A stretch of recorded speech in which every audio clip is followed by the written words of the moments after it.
So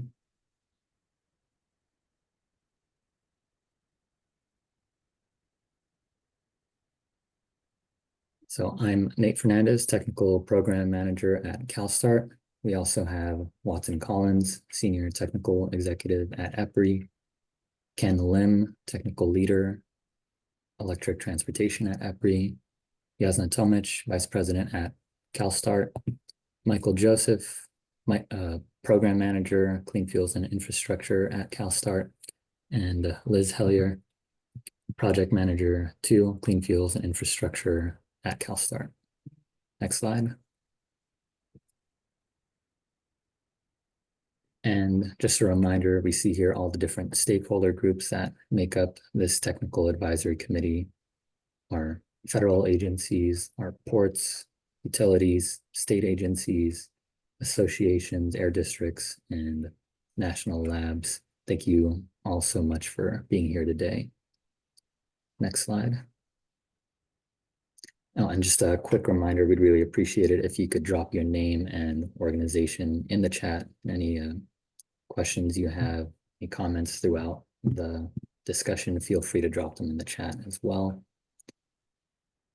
And here we see the agenda. It's a bit packed for today, so we're going to have a brief project overview, go through some project updates around our regional freight heat map launch and equity layer, and some recently published reports, followed by our ACT Expo learnings and discussion, and then our main discussion topic, which is medium and heavy duty public charging infrastructure planning, where we go into greater detail on our siting criteria and prioritization framework. And that's where your feedback is really going to be helpful for us in our project. And then we'll close it out with next steps. And also feel free to raise your hand too if you have any questions or comments. And with that, I'll pass it over to Watson for our quick project overview. Great. No, we really appreciate everybody joining this meeting. These are extremely helpful to the eTruck team there, because there's a lot of activities going on, and you all are our eyes and ears in this marketplace and have important roles, and we appreciate you participating. Today, as you know what eTruck is, it's this research hub to develop high-power charging infrastructure along these freight corridors. And so we have work in the equity and work at the market needs and technology assessment. We have some labs and demos and research and studies there, research and development, and then a public corridor strategy. It gets all brought together into this public corridor strategy. So it's really great. This is one of there's like a cohesive set of activities that are around deployments and engagements with stakeholders and all those other things and studies to bring together towards a statewide plan. But on the next slide, what's the purpose of the TAC and why is that so important to this project? It's really we find it super valuable to get your input on providing direction to the project. This is an important role of the TAC to help provide direction to the project. We want to listen to your guidance, suggestions. You all are leaders in this industry, and that's the purpose. Is to engage with you as leaders, to help us and help the industry move forward. And so we have a number of other committees that we also engage with, but this is this TAC one is incredibly important. So what do we hope to get out of this from you guys is ask probing questions. Ask us the hard questions. Like, that's what we want you to do, is ask those hard questions. of us, because, we want to deliver something that's valuable to everybody. And so please ask us the hard questions. We're going to present some things today.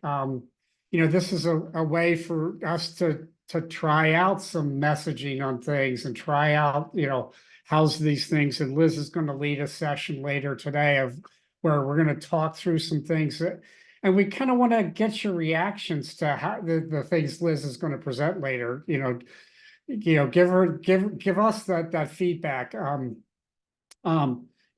want to, help build partnerships and making sure that, that these e-truck activities are leveraged with activities you have in your own organizations or other things like that. And so we want to make sure that those things are happening. So again, while we may be presenting a lot of slides, our objective is not to have those slides be in the way of a discussion. It's more to enable a discussion and for us to dive deeper and to trigger some thoughts on your part to ask questions. So please use the chat to ask questions, raise your hands, interrupt us as we're going through the slides to do that.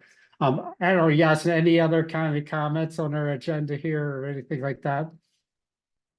I know, I liked how you posed it and introduced it to everybody. Yes, our main goal is here to show you some of the work we've been doing, but really to engage and get your input from the perspectives, various perspectives that each of you have in your own work related to the bigger goal here of just electrifying zero emission freight vehicles and providing the higher power charging solutions for them. So that's it from my end. Thanks, Watson.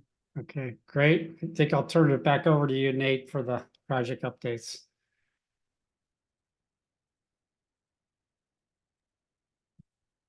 Yeah, actually, I think Liz is taking this one. Okay, sorry. Go ahead, Liz. All right, thank you, Watson. Thank you, Nate. So the first update we have for the TAC concerns the regional freight heat maps that we are working on. So the first version of the heat map has now been launched on the e-truck website. So I think Gio will be dropping the link there to the interactive online map. So this displays the truck travel data generated by Cambridge Systematics. So we can start seeing, truck volumes, truck patterns, where trucks are stopping, for example, but also represents the work that we've been doing in monitoring where medium and heavy duty charging infrastructure is currently being deployed and planned in California. So I just want to pause here for a couple of minutes to give a quick assessment of some of the key challenges and lessons learned in developing this map. So the first one being that there is not one source of information when starting kind of building this map. So it's a combination, for example, of data from the AFDC station locator, also direct input from infrastructure developers, and also data from the grant recipients of the Energize program in California.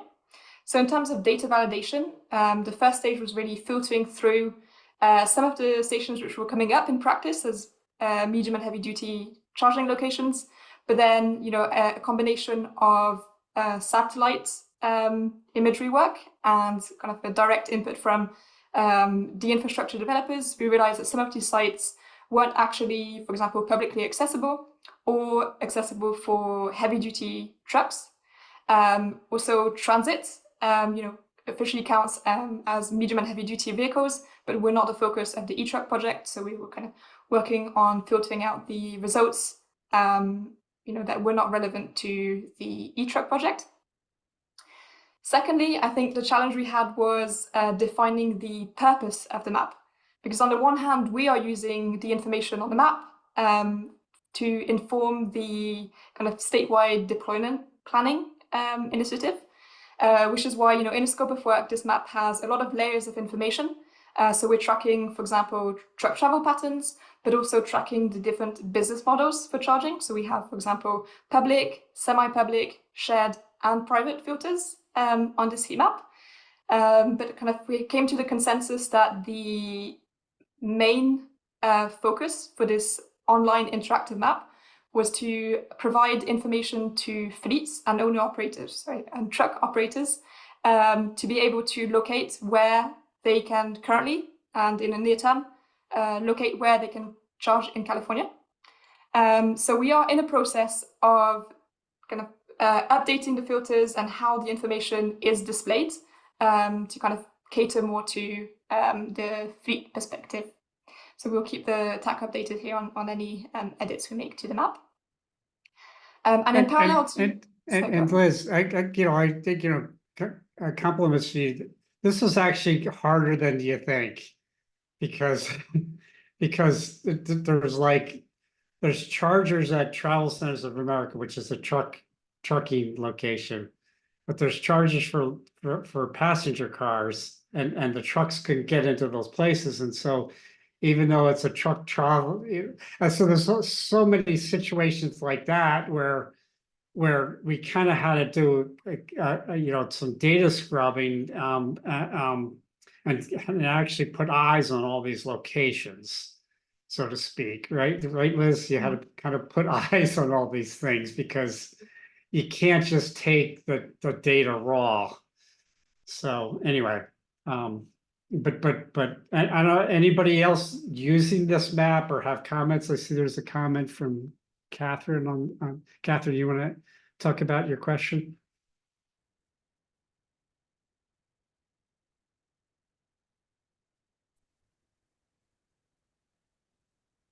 Oops, maybe I'll just read it out. Will you update the yeah, good morning. Okay. Sorry, just trying to find that mic button. Okay, sure. Yeah, good morning all. Catherine Garrison here from the California Air Resources Board. I worked closely with the California Transportation Commission in their work. It was over 2 years on doing the Clean Freight Corridor assessment. And they used a variety of data sources, and it's awesome to see a heat map. Really applaud what you all done, and I was just wondering if you may update it with additional sources moving forward. And I've also heard that EPRI is funding a project where they're using truck equipment manufacturer telematic data to help do some heat modeling. Yeah, so that's a little bit of background on my questions. Love the map. Will you be updating it in the future? Great. Liz, do you want to take the first part, which is the charging station locations part of that, her question first? Could I just add to Kathy's question, comment, because I think it's very, very relevant. And are you aware of the MDHD ZEV station development in California beta version that the Energy Commission created? I put a link to the website in there, and that includes all of the medium heavy duty stations that they're aware of. And so it's more than just what's available in Energize. So I think this will just add to, your database. And if you need more information on that, Christy Villarreal is the lead on collecting that data. So anyway, just agree with Kathy. We need to populate this with as much information as we have. Yeah, great point, Leslie. We are working with the CEC in aligning, making sure that the information we're providing aligns with the other maps that are being worked on and developed at this point in time for medium and heavy duty. So yes, we are working with the Energy Commission on this. If you need a contact for the California Transportation Commission, let us know. Mm-hmm. Yes, that would be great. Thank you, Catherine. So yes, there are 3 versions of the heat map. So this is the first version. The second version here, we've got an example of how the the information could be displayed. So this is kind of modeling charging needs in California. And then the third version is when we start prioritizing sites and taking in kind of planning tools. So for example, layering some of the other maps that are relevant to corridor planning. So yes, we are planning on integrating these layers So if you have sources for these layers and contacts, that is extremely helpful for our team. And Liz, there's a question about layers. So the charging stations as one layer and the truck travel modeling as a great layers, are they going to be on the same map? Great question. So this is what we're trying to figure out now, how to present this information. So for example, we are monitoring where stations are currently being deployed, as this will inform kind of within the prioritization of potential sites. We have one of the criteria we have is, if there is already a charging station which is publicly available for trucks and already satisfied the demands that we've identified in the modeling, then we will not be recommending another truck station, for example, right next to the existing station. So we will need to be layering all of the information. Then it's just a question of how do we present all of this information on the eTruck website as an interactive map, especially if one of the maps focus is a tool for fleets. I will also be presenting one of the map focus being a visualization aid for our community engagement initiatives, and then we also have this as a planning tool. So there may be maybe 3 versions, one of them having all of the layers, and then anyone interested could toggle between the layers based on their interest, for example. And then Liz, Bruce was asking about are we able to drill down to see the power level of the chargers? When you click on one of those, or right click on one of the stations, what information do you see? Yes, I think so. For the stations that are currently opened, we do have this information. For the stations that are planned and in development, so in development meaning construction and permitting has started, but the planned station just means that they are, for example, energized grant recipients, and they are in the process of developing the plans for the station. We don't necessarily have the power levels. So we are working on this, and we understand that this is maybe one of the key pieces of information that fleet operators are looking for example. Philip, I see your hand up. Yeah, thank you, Elizabeth and your team members. I think this is a really great and useful map. I'm with the Port of San Diego. I often report up to my management and to our stakeholders on the population of zero emission trucks that are in California and the number of charging locations for them. So this will be helpful for me.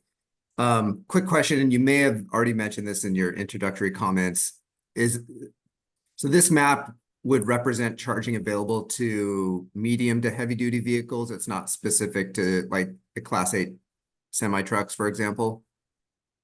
No. So we did, for example, filter out the some stations which were only medium duty compatible.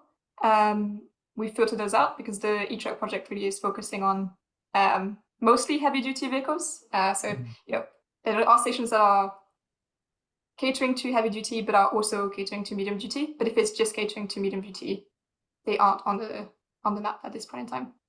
Okay, so it likely could include sites catering medium duty and heavy duty, but not just medium duty. Got it. That's correct. Okay, thank you.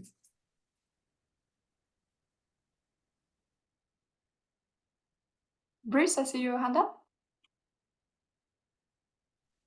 Yeah, thank you. And Watson, thank you for grabbing my question there. And maybe to follow up on that and a little bit on the question we just got. And first of all, I want you guys to know, and I think you said it, Elizabeth, and we agree that this is a really powerful tool. It's a great tool.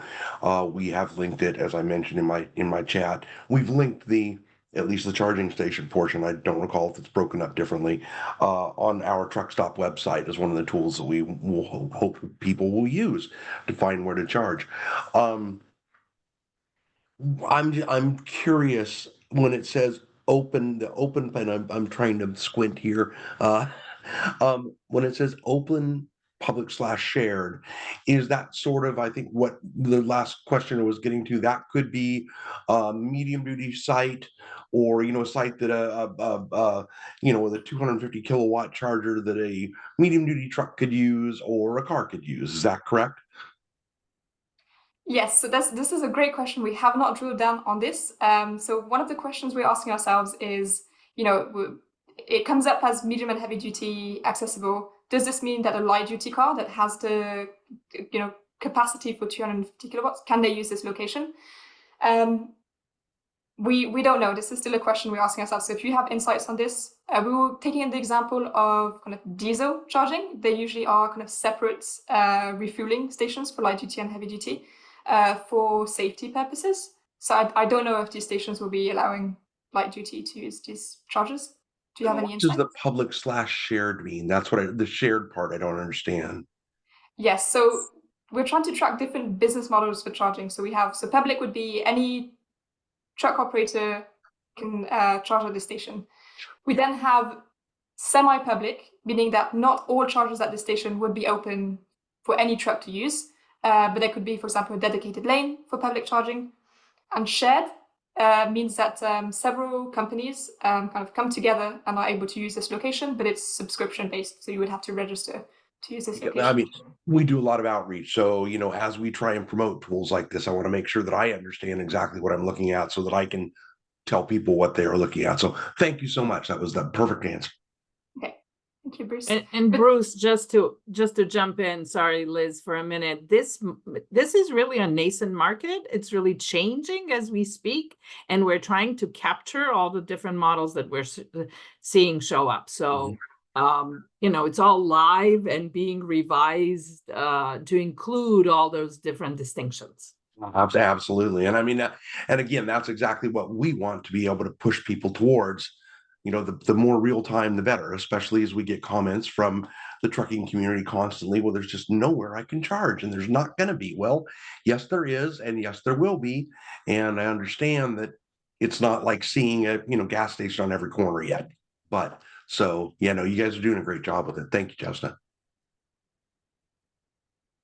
And then Liz, Peter Chen was asking, he was bumping up Catherine's question. Is there a connection between eTruck and EPRI's project to collect truck OEM telematics data? And so what the eTruck data is it started with some telematics data, but it's also using California has some great goods movement data sources. I don't know, Liz, you want to talk a little bit about that some more? So what's interesting, California is in a position where there's a level of modeling we can do in California because there's other resources that enable us to do some different kind of analysis than what we do with the EPRI work. But I don't know, Liz, you want to talk a little bit more about how it integrates the goods movement data with the telematics and the traffic flow modeling thing. Mm-hmm. Absolutely. So this would be the layer where we're seeing truck volumes. So the darker, meaning the higher truck volume, lighter, less truck volumes. This is generated by Cambridge Systematics and is a combination of starting with real-time truck GPS data to track travel patterns where trucks are stopping, refueling, for example. And then it's being expanded to represent kind of the statewide numbers using some of these other data sources on goods movement, for example. So I can share in the chat. We have a kind of a little memo explaining all of the data sources that have gone into this truck volume data layer. For memory, I think there's about 5 different data sources to help Cambridge Systematics expand it to statewide. But I don't have the data sources off the top of my head. I can share in the chat if that's helpful.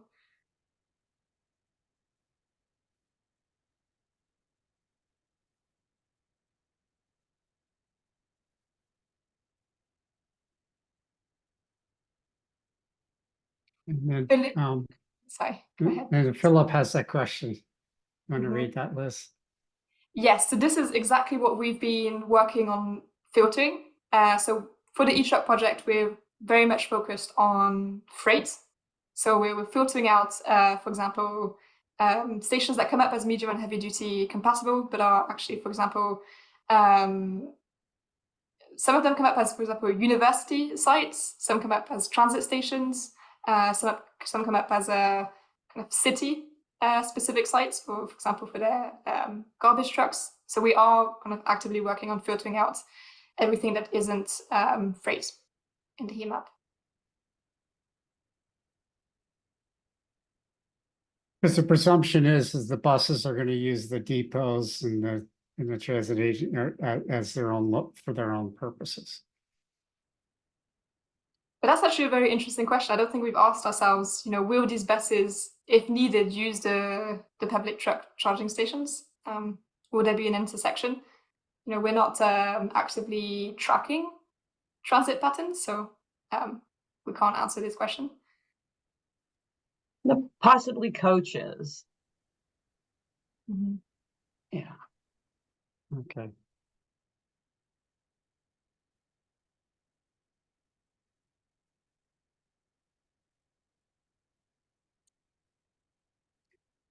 Right. Maybe for the sake of time, we will move on. But if there's any questions that come up, please feel free to put them in the chat, and we can pause and have a look at those. All right. Thanks, Gia. So in parallel to the two maps that we presented in the last slide, so the e-truck project takes on a community-first approach. So we are also actively working with our community advisory committee, so the TAC, on kind of how do we convey the information that we've been collecting to be able to support the community engagement initiatives that we're doing as part of the e-truck project. For example, we are working with CBOs, community-based organizations. They will be starting work in August for the next year, so going into Q3 of 2025. So what kind of visual aids and support can we provide the CBOs and provide the members of our TAC to be able to have the conversations needed for community engagement? And so here we've kind of identified and listed some of the objectives that came out of the engagement with the TAC. The first stage is really just to monitor the intersection between disadvantaged communities, so DACs, and where charging stations are currently being deployed and where we are expecting charging stations to be deployed, between 2030 and 2040. So I just gave an example map here. This is not the final version, it's just the first stage of this conversation with the TAC. Just overlaying the disadvantaged communities identified within the SB 535 and the stations that we've been monitoring and that are on the first version of the heat map here. And as you can see, there is significant overlap between where stations are being deployed and disadvantaged communities. So at this point in the project really is just kind of tracking and providing this information to the TAC and our CBOs. But as you can see, the next stages will be also to overlay the model charging needs and to start identifying maybe some of the communities that are the most affected by freight travel pollution burdens, which is a challenge in itself because, we have the CalIN bioscreen, which doesn't kind of isolate the pollution burden specifically for freight. So we're trying to find a way of combining the travel patterns and truck volumes with this information and kind of provide tools for the TAC and CBOs. And this is will be completed within the same timeline as the second version of the heat map there, so later this year.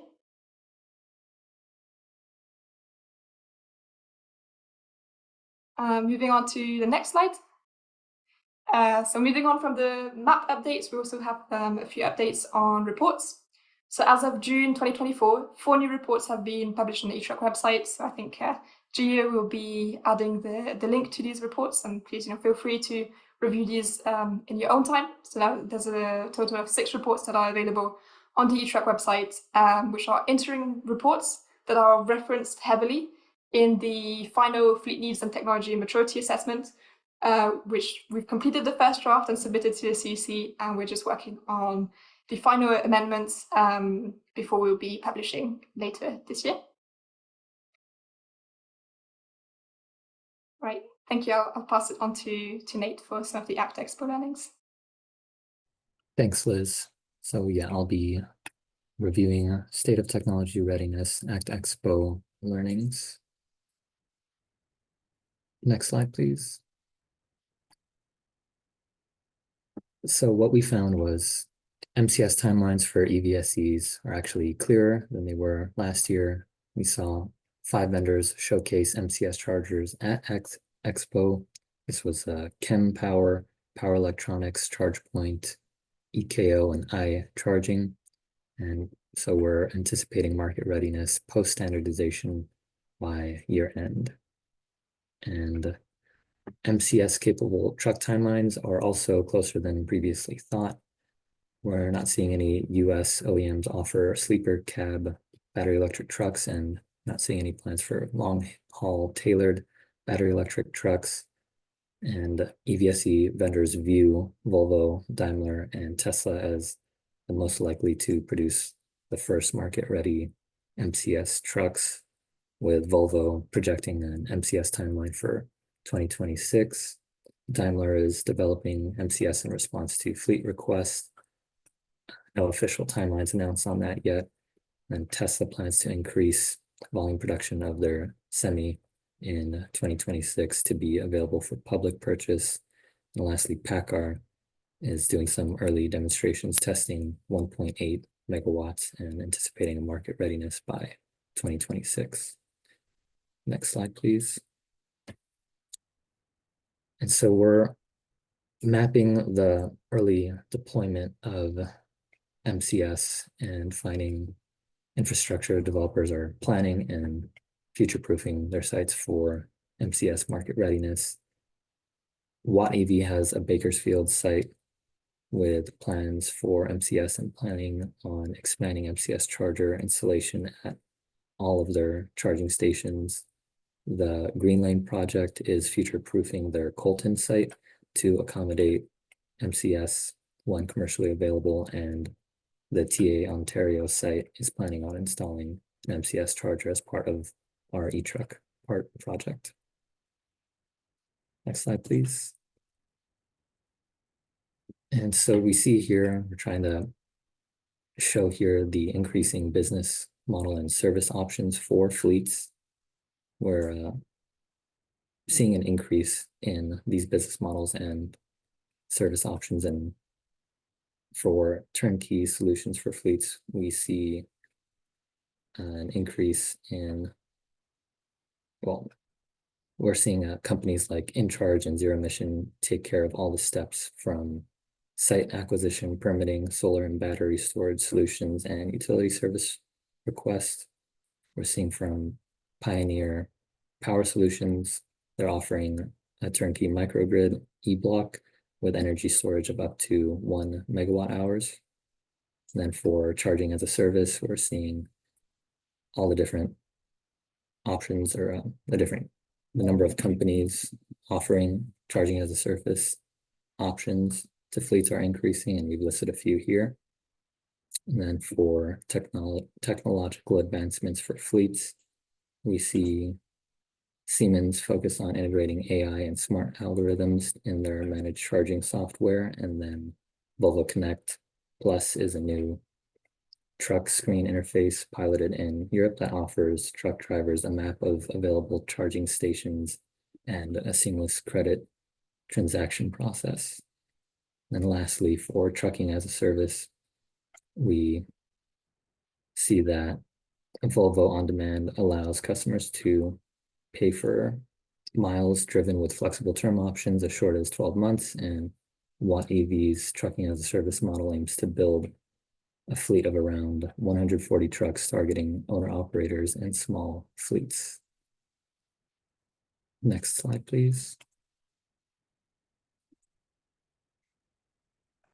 We also noticed that venture capital investments are affirming projected market growth. So we see a an increased interest from venture capital firms in the medium and heavy duty charging sector. An example is ChargePoint is leveraging venture capital for their projects. And then also BlackRock, Daimler, NextEra Energy are announcing additional funding for Green Lane project, which is future proofing for MCS to install 100 chargers across the Interstate 15. And the big conclusion here is that venture capital investments in businesses are seen as having the potential to generate high rates of growth and above average returns. I think, Watson, did you want to chime in here with No, I was just going to ask folks if they attended ACT and had other comments, but Ted Bone, who's on part of our committee, and I don't see him here today. He did send over some comments on the ACT Expo, but I did want to give others a chance if they had any observations. I think he joined. I just joined now, so yeah. Oh, okay. Yeah, Ted, I saw that John Hollowell sent me a note that you sent to Doug, where you had comments about ACT Expo, had several MCS EVSEs there, no MCS vehicles. Yeah, it said Windrose had Peugeot. How do you say Peugeot? Chowji. Xiaoji, thank you. Tesla had the V2.4 mega charger, and then you talked about Expo in Hanover and the Shell MCS Research Center in Amsterdam. But if you wanted to add more. No, that's just it. And just for the people on the group, that's where I'm sitting right now, is in the lab setting up the high voltage test bed. The controller part. So just to kind of back up what Paul and others have been saying, is the enthusiasm is cooled for the truck manufacturers to race forward and basically pay for Gen 1. I think everybody's waiting for someone else to come up with Gen 1 on the communication controllers, and then they'll just copy off their page, or if it's an open reference, they just download the notes. It's basically like a system development kit that will help them cut a year off of development. That's what they're not doing on their own. And that's why we don't see vehicles at these shows with that. They say, we will upgrade. So Mercedes said that's what they're going to do this year. So they'll ship, all their trucks are going to ship with CCS, but they're upgradable to this. And the two big things are the communication controller and the interoperability testing. So, but as far as EVSE manufacturers, I identified 28 companies already, but none have this controller nailed, or not, what do you call it, worked out. So that's what I'm doing right now in the lab, is creating a GitHub downloadable reference device. The other thing that, because the e-truck covers, commercial vehicles for port and on road, there might be some marine side things that charge the port vehicles, like the drayage vehicles, and that's what that Amsterdam demo is. That basically is saying, look, the cables and the power goes both ways, over the wall into the water, or onto the water, and then onto the dock, taking care of the vehicles that bring the things to the vessel. So I think that interoperability part of on-road, non-road is going to be important for investments. And then with the SST work group on trying to figure out a template for what a medium voltage fed facility should look like. And that's what I'm working with Alex and Jordan and others at SCE to kind of put together a straw man, right? Basically what it could look. So the primary, just to kind of keep going, the primary metering side of things is not well worked out for primary service. It's a bunch of space. And so those are the kind of things that we're putting together a straw man. And that's usually what happens. People don't say, here's what I think. You say, here's a picture of something. What do you think about the picture? Right? I put together a proposal, not a proposal, but basically a mock-up.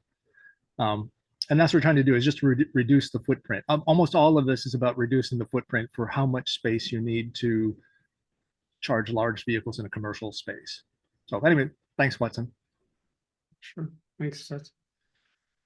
Yeah, anybody else at the ACT Expo have, comments, reactions to what they saw?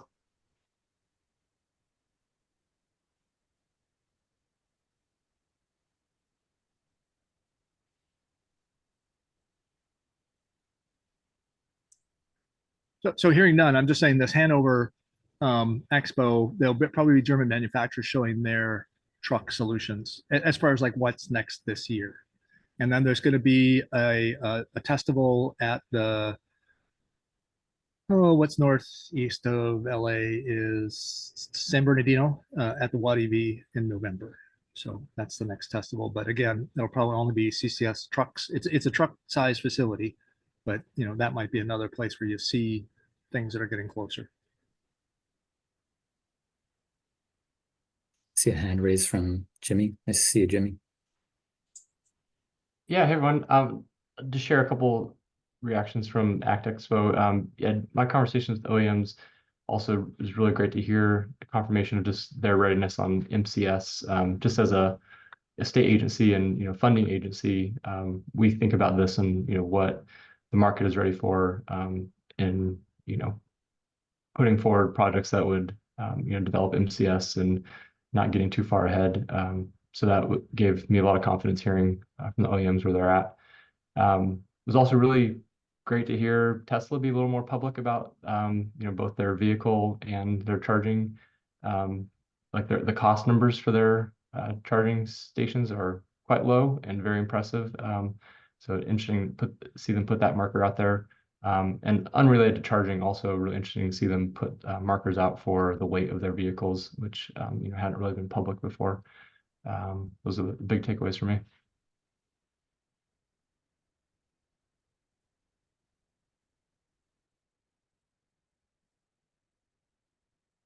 Thanks, Jimmy. Yeah, we'll move on now to our main discussion topic. I'll hand it over to Liz. All right, thank you, Nate. All right, so before we dive into the main discussion topic, I just wanted to start with kind of presenting the overall objectives and what we're trying to achieve with the final statewide infrastructure plan. So the overall objective is to develop a sequential plan for future deployment of an advanced high-power public charging network. And in practice, in order to be able to create this sequential plan, the first kind of stage is really to identify where the medium and heavy duty charging infrastructure is needed, which will be based on kind of projected truck energy needs, which are being modeled by the Lawrence Berkeley National Lab. And so we will be able to say, by 2030, here is how many charging stations and chargers and power levels needed. And then the next stage, 2035, next stage, 2040, and creating this phased in sequential plan. And then also once we've identified these locations, we can start identifying the grid upgrades that are needed to build the above deployment plan. And so this translates into 3 outputs for the eTruck project.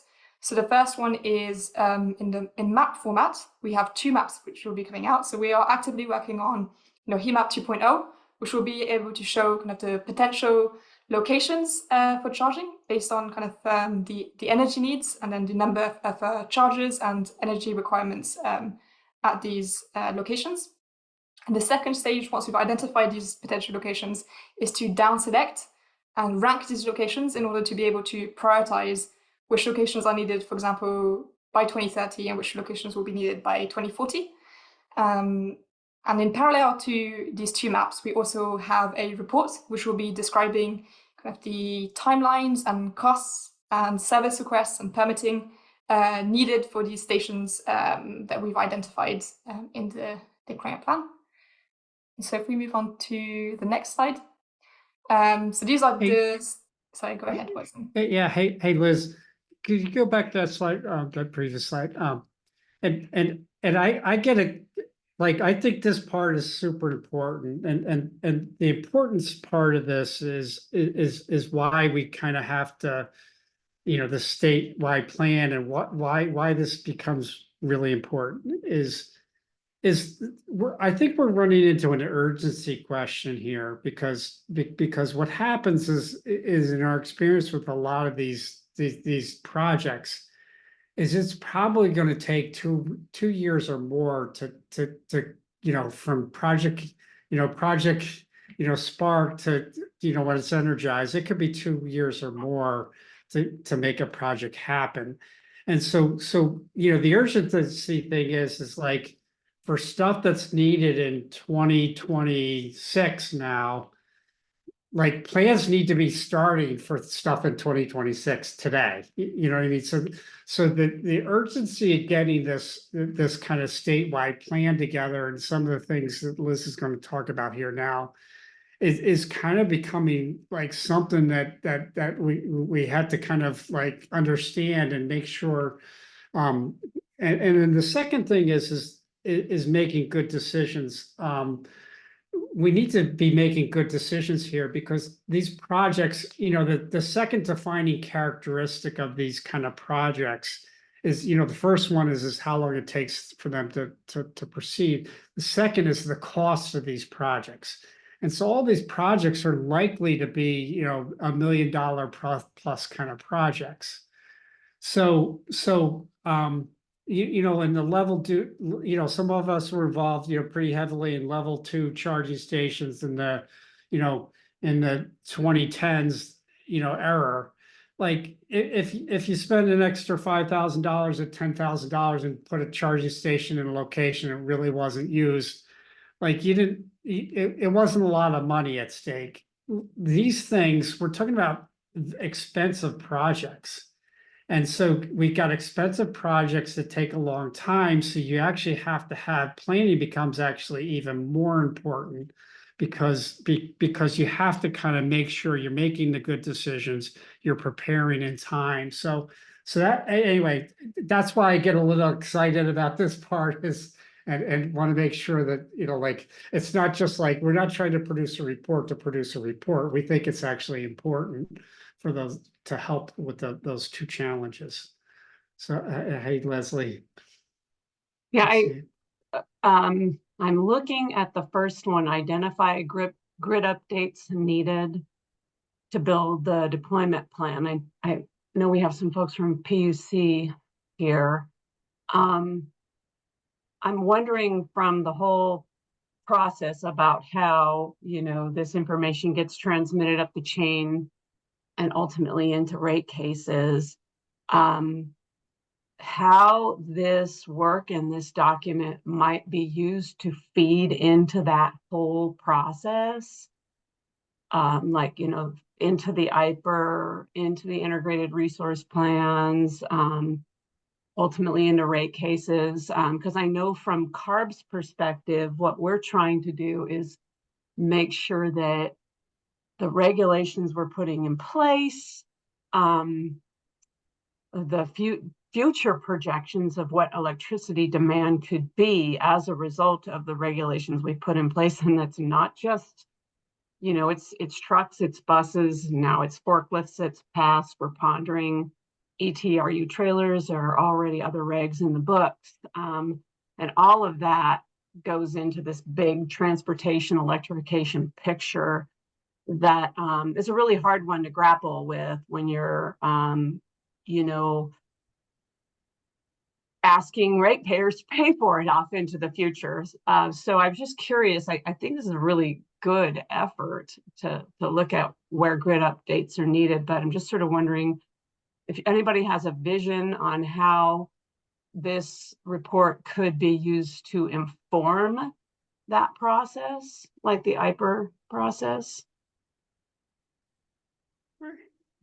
Yeah, no, that's an awesome question, and I think that's what we're trying to uncover as we start rolling out this report. So and the work at this stage is, you know, how do we best participate and get this information as it's produced into those reports? How do we work with the utilities while we're doing this statewide plan, so that we're getting the right inputs on these things? I think that's what we're trying to uncover here now, is those kind of things.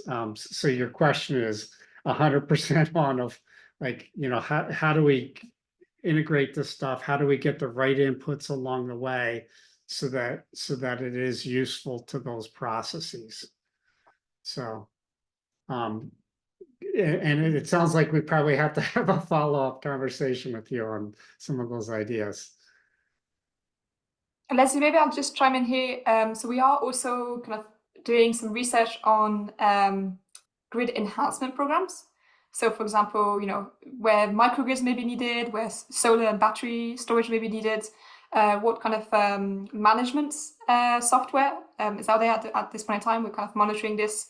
I know that Siemens, for example, are starting to integrate AI and smart algorithms into power management, energy management here. So this will also be part of.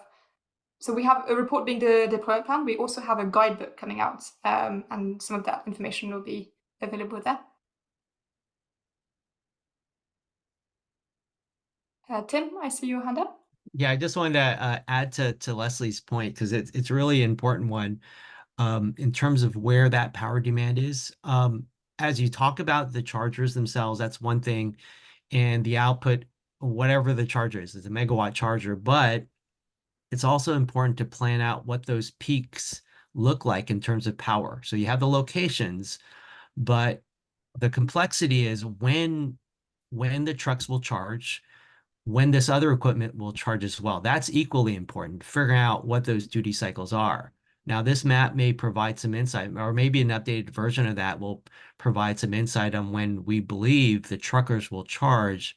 But then you start needing to pair that with the facilities themselves, where they have their forklifts or their other equipment, and really coming up with this broader map that Leslie referred to, this roadmap. And so anyway, I just wanted to add that point in. It's understanding when those peaks are as well, the charging peaks, in addition to the locations. Yeah. That's great. And that's the good thing with the data we have from the traffic modeling, is we're able to understand that part of it. Yeah, exactly, Tim. So this is one of the things that we are modeling. So we're taking kind of the truck patterns and kind of dwell times from the Cambridge Systematics truck data, and we're integrating it into the Lawrence Berkeley National Labs charging needs model, which has kind of assumptions on charging patterns, which differ, for example, from different market segments, right? Drayage charging patterns are very different from long haul charging patterns, for example, in terms of how long they have. So opportunity charging is one of them, or they're looking at overnight charging. And this gives us a kind of timestamps during the day. So we have charging events. So we can say, for example, at 9 a.m., we're seeing, let's say 150 charging events in this area. Whereas, at 1 p.m., there may be only 2 charging events in this area. So we are able to track those peak charge times as well. Yeah, and Tim, there's a lot of rabbit holes we could go with some of this stuff. But I think we're really trying to better understand some of the truck charging patterns, and one of the things that we're starting to say is we probably need to start like some signposts and creating scenarios of what some of those futures look like, because to say it simply, like the drayage trucks, let's just take drayage for example. They may want to sip from the grid, regularly in very 5-minute snapshots when they're loading and unloading, or they may want to gulp at the end of the day and charge overnight. And so one of the things we're trying to think through is how do we understand what that behavior is, and how do we best get at what's going to happen, because a lot of this is theoretical now, right? And so with some of these earlier projects, we're trying to figure out ways of where we can capture that information so we can have even better modeling. So Yeah, sorry for going a little bit down the rabbit hole here, but so no worries. I see the PG&E hand is waved up because okay, similar questions, but I just want to say I would recommend speaking to the Watt EVs of the world's forums as well, as they know their markets and who they're targeting and when they need those chargers up and running for opportunity charging, and then for the overnight side afterwards as well. So that's my suggestion.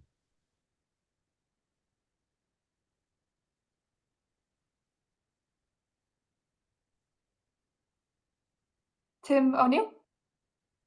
Go ahead. Yeah, it's I know when you're theorizing about this and you're trying to model, I just want to remind for folks that may not be aware of, as far as Tim just said, the Watt EVs of the world. In most cases, we're working with such as the Watt EV in Bakersfield. They're actually planning a 5 megawatt solar array, and I think that's really important to keep in mind when you do have some of these large companies that are actually putting in that it's in for most of the operation. Now we still are installing the interconnections so that if their solar array was not operable for whatever reason, that they could still pull an entire 15 megawatts off of PG&E's off of the grid.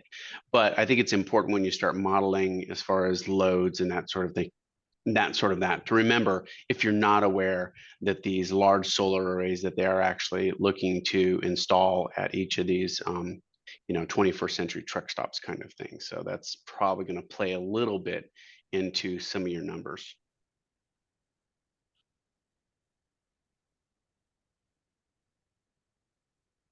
Yeah, no, that's good. And John, hey, John. Hey everyone, I hope you can hear me. It's John McMillan at EPA here. Couple of thoughts. I'll start with my recommendations on this particular topic. I also had a couple of questions about Nate's briefing on the digest from ACT Expo as it pertains to MCS readiness. So I'll pause on that and hopefully we'll have time to take those up later on.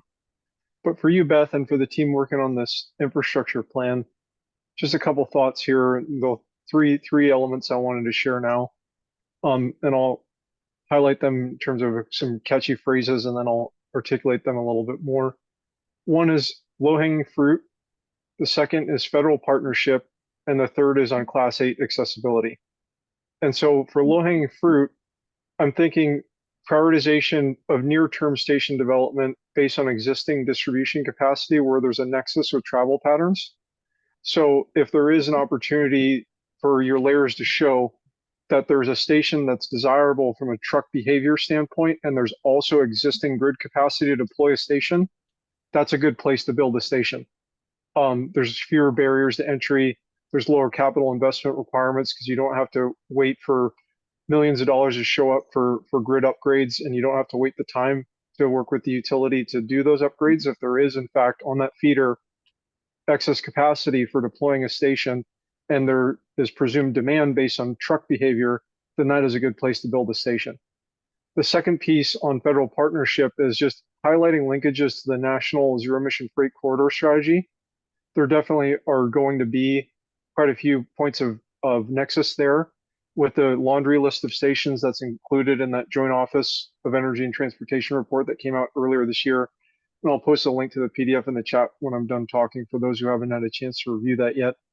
But essentially, for those of us who work in the federal service, we are looking at that document and asking for applicants for federal funding assistance to highlight linkages to that document for its various phases. It's basically a sequenced plan for the nation to deploy zero emission infrastructure for freight movement, prioritizing on-highway trucking over the next decade and a half. So it's just a good opportunity as we're looking to strike more public sector partnerships to support actual technology deployment with our private sector partners, to just make sure we're connecting the dots between the national plan and a state-oriented plan. And the last piece I'll talk about on this particular item is on Class 8 accessibility. And to the extent that we can encourage a best site design practice of pull-through capability to ensure that Class 8 tractor trailers have clear access and egress capability, particularly for on-route and opportunity charging, I think that's a really good place to start where there is, in fact, sufficient land and sufficient arterial access to the site, similar to the Electric Island project in Portland, Oregon.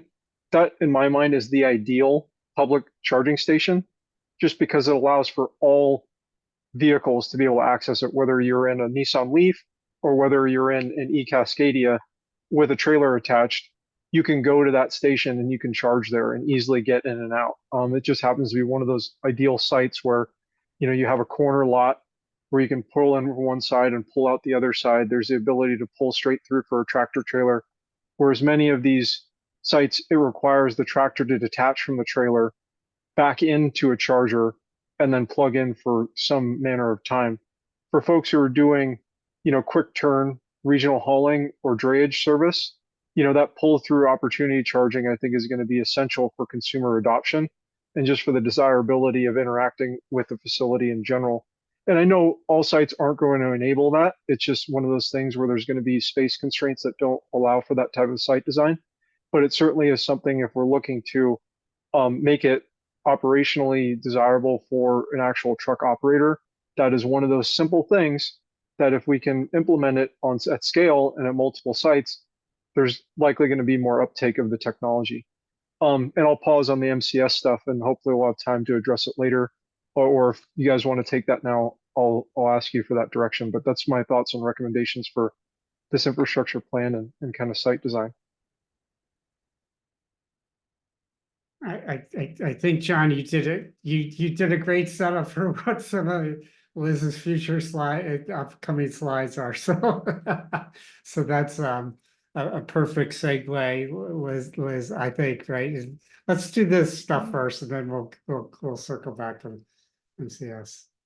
All right, yeah, I'll breeze through this slide, which is just providing context in terms of the steps needed to achieve the outputs and the main objectives of the infrastructure statewide deployment plan. So, first step, collecting feedback from the freight industry, EVSEs, OEMs, is in report format, and most of the reports are already available online. Second phase here, Cambridge Systematics have completed the travel demand model. So we do have kind of data showing truck travel patterns and dwell times and truck volumes, for example, and hours of operation. And so the feedback we've got from the industry and the data we've gotten from Cambridge Systematics is being integrated as assumptions and data into the kind of heavy load model, which is the Lawrence Berkeley National Labs modeling of charging needs, where we'll be able to identify kind of the areas of kind of high energy demands and where potential chargers are needed. So that's the second version of the heat map. And thirdly, I put this in a different color, as this is kind of the discussion we're having. And John, great points already, right on point on terms of how do we prioritize the sites. We have, in partnership with SCAG, I see Jonathan is in the meeting as well, and ICF, we identified some of the criteria that we will be using to rank each potential location and then kind of prioritize the locations that are higher ranked. So some of the comments you've given us, John, kind of go into some of the criteria that we've identified as well during the project. So if we go on to the next slide, we can have a closer look at these. Right, thank you, Gia. So yeah, these are the 5 criteria identified with SCAG and ICF. As you can see, there's different ways of ranking these criteria. So for example, utilization is based on truck volumes. So kind of be a scale, 10 meaning that there's a high demand on the freight side. Land use, which you're talking about, John. So some of these metrics are all or nothing criteria, meaning that if the parcel of land where we've identified a charging need is too small, it's automatically excluded from kind of as a potential charging site. So I think ICF have identified a small site needing a minimum of 60,000 square feet and a large site needing a minimum of 240,000 square feet. So those are the kind of land size options that are going into this ranking. Also, for example, if it's ranked as a residential area, it will be ranked kind of a lot excluded from as a potential charging location, and we kind of incentivizing locations such as industrial or land around ports, for example, or commercial, or lots of lands that are not used at this point in time or derelict prioritized in this model as well. And then we have what we call low, medium, and high risk criteria. So for example, if we take grid capacity here, if the current load capacity is low, so there is kind of need for significant grid upgrades, then it will come up as a high risk criteria and be ranked accordingly. So to guide the conversation, we have a few questions down here. I think the first one we're very interested in is how do we prioritize or weigh these criteria kind of the highest? What are the kind of the main areas of focus? I know that John, if we take the low-hanging fruit example, then that would be utilization and grid capacity, and also land use as the kind of the three main criteria. And then we also kind of the criteria were, as you know, in partnership with SCAG, are focused on Southern California. So maybe from your experience, do you anticipate any challenges in using these criteria on a statewide level? For example, one of our challenges is, do we have the right data sources for land use, for example? So Watson, Yasna, feel free to support on the kind of guiding the discussion here. But maybe we can start with the first question in terms of how do we prioritize and weigh these criteria identified?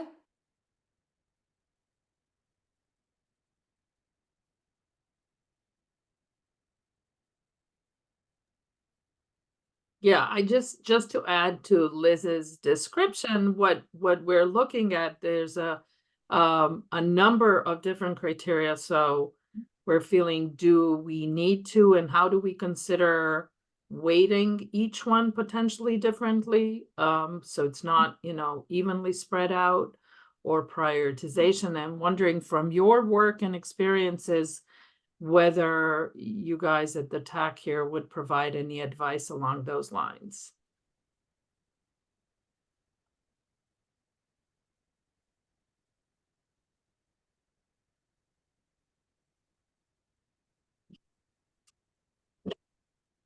I vote John? for utilization.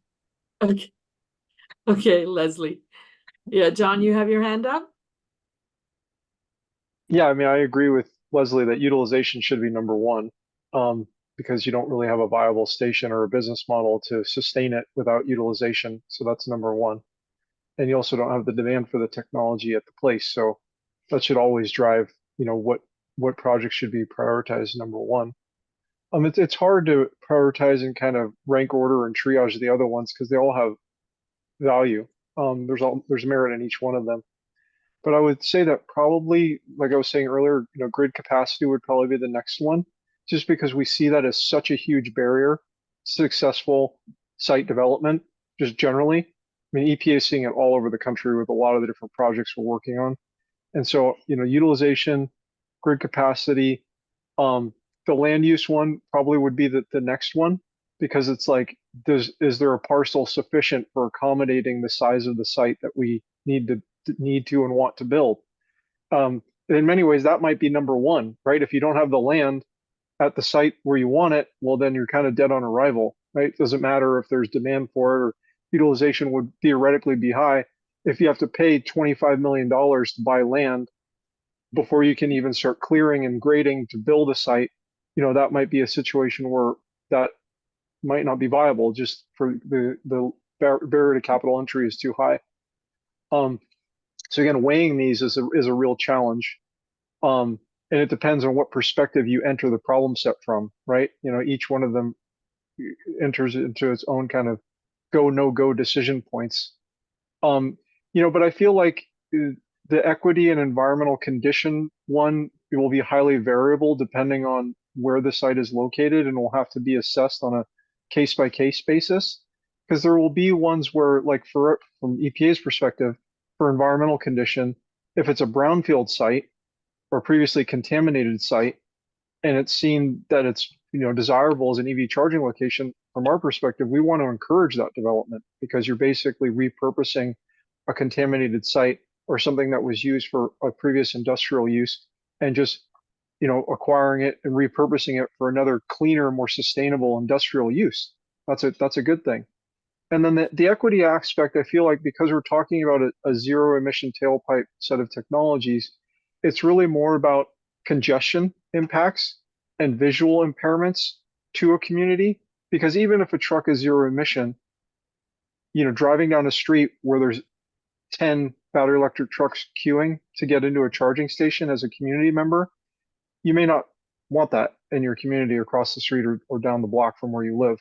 So those things have to be weighed, and particularly if we can encourage infill development of stations in and around other industrial uses or where vehicles currently domicile, that could be viewed as a beneficial use. But I think equity means different things to different people, and it's also very site and community specific. So that one to me is one of those more amorphous metrics because it is so subjective. So I don't know if that was helpful or if that made things more confusing, but maybe utilization, land use kind of right at the top, those two, and then grid capacity kind of a close second, maybe third, and then environmental condition and equity kind of at the other end of the scale. And again, depending on where the site is defined, equity or environmental condition may bubble right to the top, right? Because those become those things where it's like, if the community is vehemently opposed to something because of equity concerns, well, then you've got a real problem. So it's kind of fluid in terms of the triaging of these, but I do feel like you have physical and technical barriers with utilization, land use, and grid capacity that are non-negotiable just from an engineering and physical space standpoint. Whereas with equity and environmental condition, there often are things you can negotiate to get your way to yes on those things. So for what it's worth. So let me, hey, John, that really great comments there. Can I ask some questions about this utilization thing, for example? Because if the private markets only fund these high utilization sites, how do we fund the low utilization sites? What's the process for getting those and why do you need low utilization sites? Years ago, a lot of the state agencies, transportation departments were very interested in a baseline charging infrastructure in their states because they're worried about stranded motorists. So they didn't want cars getting stuck on the side of the road because they had no place to charge. And so they wanted a baseline infrastructure. And that problem becomes pretty profound with a Class 8 truck if they don't have, a place to charge, where they can always have access to some charging infrastructure that may not have that high level of utilization, but it becomes a pretty big problem if these trucks get stranded on highways because, for whatever reason, it was hot or they got stuck in traffic longer or colder time, like there's all these variables that could happen. So how do we think about those kind of situations where, like there might be some low utilization sites, but that are important for other reasons? How do we navigate through that?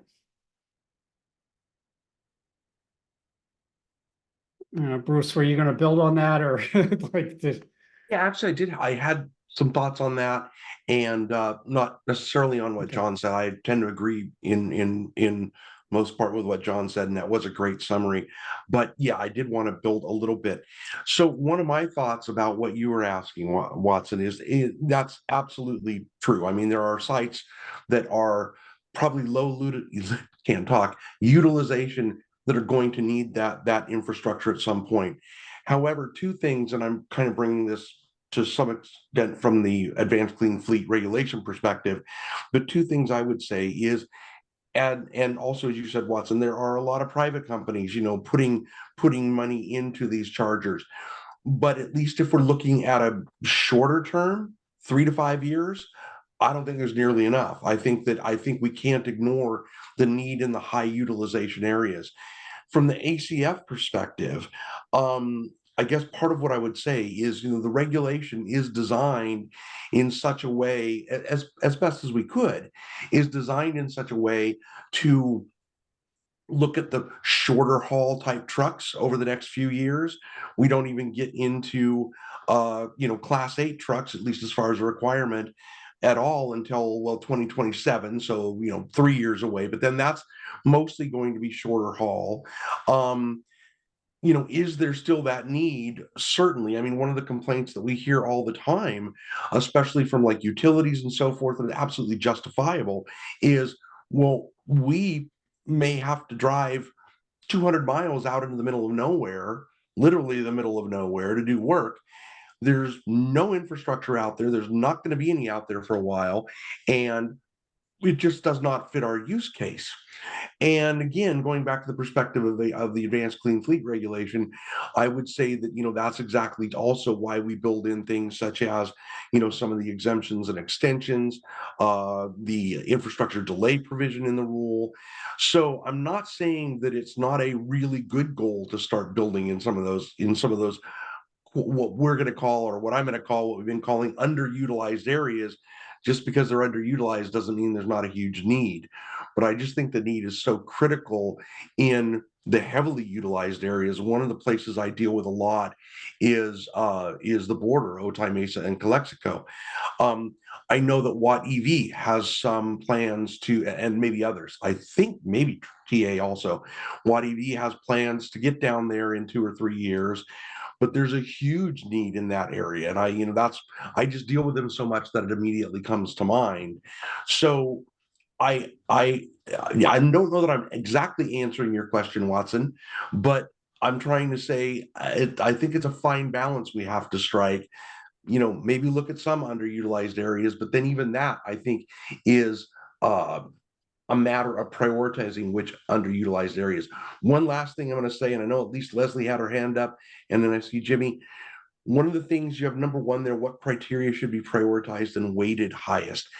And certainly going to the idea of equity, it is a very variable depending on the area, but and environmental condition as well. But I kind of don't like the term weighted in there. And why I say that is it implies, if we look at the priority, utilization, is there a need there? Okay, there's no need. Then maybe you immediately scrap it. Is there grid capacity there? And there's not going to be, and the utilities can't get it out there for 5 years. Scrap it immediately. Then you start looking at the other things. But when it comes to then finally saying, where are we going to put it in a charging center? I think all kind of are weighted equally, but that's my opinion on that. So anyway, I will shut up now and thank you.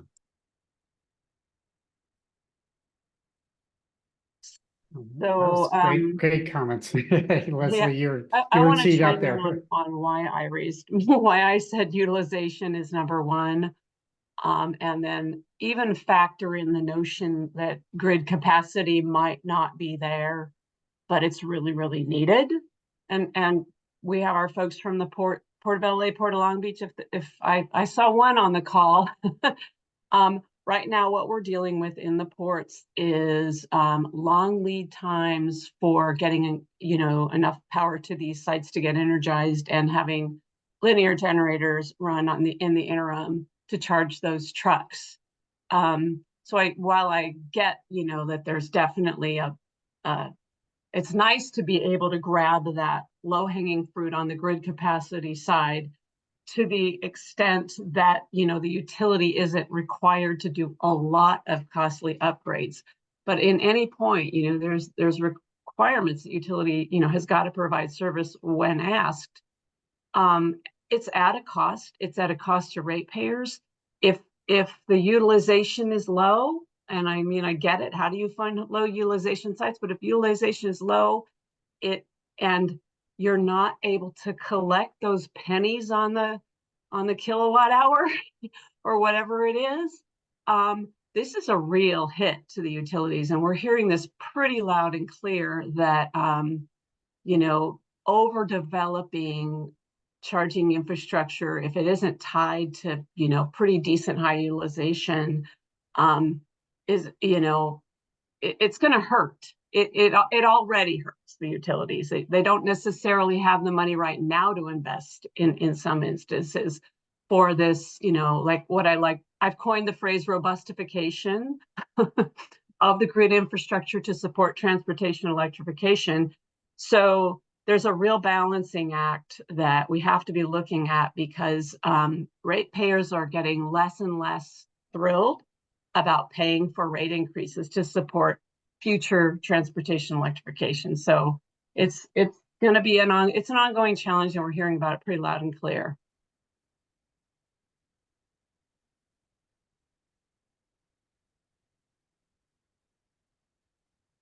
Oh, that's great. Hey, Jimmy. Yeah, I mean, these are just such great criteria. And maybe to echo what others have said is it is difficult to weight or prioritize one more than the other. And maybe that's the answer is a good site will be good on all of these areas. And that's what we want. We want a site to not just have good capacity, but to have, equity considerations and not impact a neighborhood. So yeah, I think you've hit it right with these as the big categories.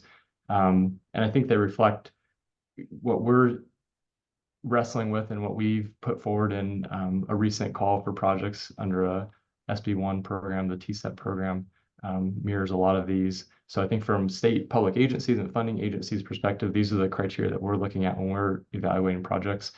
On number 3, I guess we haven't really talked about that, but I guess the challenge in scaling up statewide is, I think, just, when you zoom out past, maybe the port and warehouse districts where we know, truck travel patterns a little bit better, perhaps, just as you zoom out to a statewide level, just the diversity of uses of trucks, maybe is the challenge that I would anticipate. A fourth question that I would have for you all is, what level of granularity will be recommended from this effort, like particular parcels, half-mile radiuses or whatnot, and just kind of thinking through the role of, well, coming from Caltrans, a state perspective, and this is obviously a state-funded project, making recommendations that the private sector then acts on. And these companies are doing a lot of this effort behind the scenes themselves, and just that balance of, I don't know, leading to real estate speculation in some ways if certain parcels are identified. How you all wrestle with that, because that's something I wrestle with. Yeah. Liz, you want to take this because you've been deep in those picking the winners thing. Yeah, Jimmy, that you've hit the nail on the head. We have this are the exact conversations we're having in terms of if we bring it down to the parcel level, then we are choosing winners and losers. So at this point in time, we're looking at maybe kind of the hex format, so 1 or 2 mile radius. So that's within the 1 mile radius, we can identify that there are parcels of land that rank high because for example, there's a high utilization, minimum grid upgrades needed, and there is land that fits into the zoning and the parcel sizes that we're looking at. I think that internally we probably would have that information in terms of specific parcels, but in terms of what we share publicly, we will be looking at more of a less granular level is the conclusions we've come up with. But if you have any insights on that, that would be great as well. Yeah, no, that sounds like a good approach. But also I think some of this is it's interesting is when you have a framework that's kind of like this, you can use it at a couple different scale levels, like you can use it for projects, you can use it, you know what I mean? And that's what we're also trying to figure out is what's the appropriate, like where are we using our project, but the framework also is useful for, an agency like you that's, selecting projects to fund,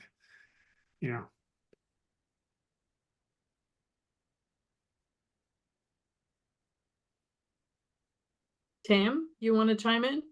Yeah, just one more thing to think about, and it may not be as impactful as obviously these 5 criteria, but remembering that these are the customers that are coming in and building these sites, and they're often using grant dollars, utility incentive programs, that sort of thing. And so I know that under equity, you said not negatively impacting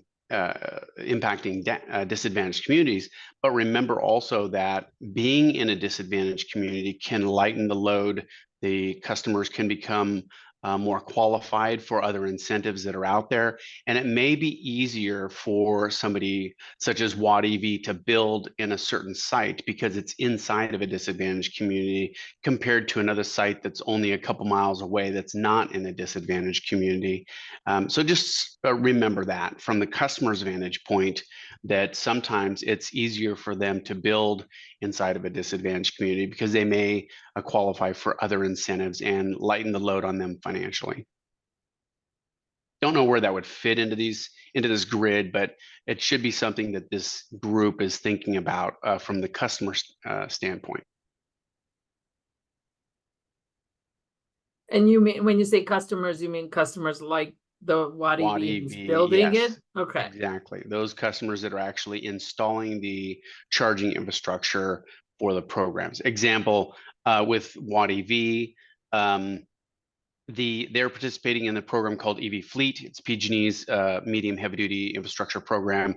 And the way that it works, if folks on the phone don't, is that a customer has to commit to putting in operation medium and heavy duty fleet vehicles, and then they get incentives and rebates based upon that quantity that they're committing to over the next 5 years. That's how they get their funding. That's how we get capacity. That's how we get them the charging numbers and base and that sort of thing. So for a customer that's inside of a disadvantaged community, they actually qualify for 50% charger rebates compared to if they're not inside of a disadvantaged community. They get no charger rebates. They get other incentives. They get BTM incentives and free TTM and all of that. But it makes a big difference when we will come in and pay for half of their charging stations or half the cost of the purchase price of their charging stations compared to not. And in many cases, I've had customers that will elect to forego, if they're looking at wanting to do 5 locations, they will forego not doing their locations that are not in disadvantaged communities because they miss out on those extra incentives, and they will then go for specifically just their locations that are inside of a disadvantaged community because it's easier on the customer. It's less financially impactful. That's great. So I see 3 hand raises and we're getting tight on time. I want to make sure we get the feedback from those folks. Are folks okay if we go a couple minutes over if just to get everybody's inputs and voices heard? Go ahead, Tiffany. I think you were first there. Hi, I'm Tiffany Wisłowski Newman. I'm with NATSO. We're the trade association that represents truck stops and travel plazas. This is my first time joining this call, so I don't have the benefit of previous meetings, but I just really wanted to say that for us, the utilization part really comes down to the fact that our members are really highly attuned to kind of seeing where drivers need to go, where they need to stop. I mean, that's, what our business model is based on. And then we couple that with all of the amenities that the drivers are going to need. So it's not just about the fuel, it's about everything else that they're going to need when they're stopping to meet their hours of service, get their rest breaks, right? They need fuel, they need food, they need showers, right? So it's kind of all of that coupled together. And I just really think that the existing locations are very highly attuned to that. So I would hope that we take a look at that before some of the other issues. Thank you. Great. And thank you for joining us. Hey, Chanel? I'll jump in. I wanted to just piggyback off of something that Tim was just talking about. And I do agree that the way some of the existing utility programs are set up do incentivize placing these sites in disadvantaged communities. But I do like the way that this criteria is worded about ensuring the deployment of charging infrastructure does not adversely impact that. And the reason is because we've gotten feedback that putting some sites and certain sites in DACs actually increases the medium duty, heavy duty traffic in DACs that wasn't there before, and has impacts on the roads in those DACs, another maybe negative impact. And so as we've been looking to propose new programs to support medium duty, heavy duty electrification, we've actually proposed that there is not a special benefit for locating these facilities in DACs, so that DACs don't become inadvertently flooded with all of these facilities and then carry a heavier burden for these facilities, as they're also carrying heavy burdens for everything else. So I just wanted to call out that piece, but Tim is 100% correct. The way that current programs are set up, both in PG&E and SCE, do incentivize DAC placement for these sites, but that may not be the best way moving forward if folks are then now seeking out DACs to put these sites and then they become indicated with them. Yeah, that was actually one of the specific questions we were going to ask, is which is what you're alluding to, is that. I know we ran a couple minutes late, but I think we had a really great discussion, and it was a very interesting discussion. Yasna, any final thoughts here to wrap up, or? No, this was good. We definitely want to, like we always say, send us your comments separately after this call, between our calls. You're hearing sort of the questions we're grappling with or trying to work through to make sure that we develop plans that are solid and look at things from different angles. So just do invite you to contact us via email or other ways in between. And I think we do have to set up a meeting, Yasna, with some folks around the IBER process and all that of how. Yeah. So it sounds like we do need to set up something for that. Yeah.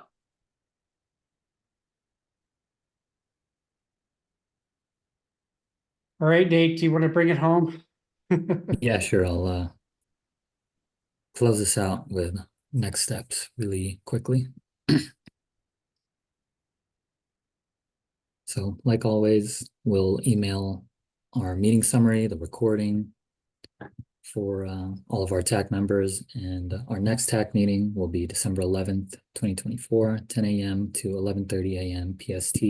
And like Yasna said, any additional feedback, just send that over to me. My email is here at nfernandez@calstart.org. And then next slide, which is our last slide, just a big thank you to all of our TAC members here for your feedback, your participation, your engagement today. It's super helpful. Really appreciate it. Yeah, thank you all. We appreciate the time and comments. Yeah, this is world-class comments there, so appreciate that. Thanks, everyone. Hope you have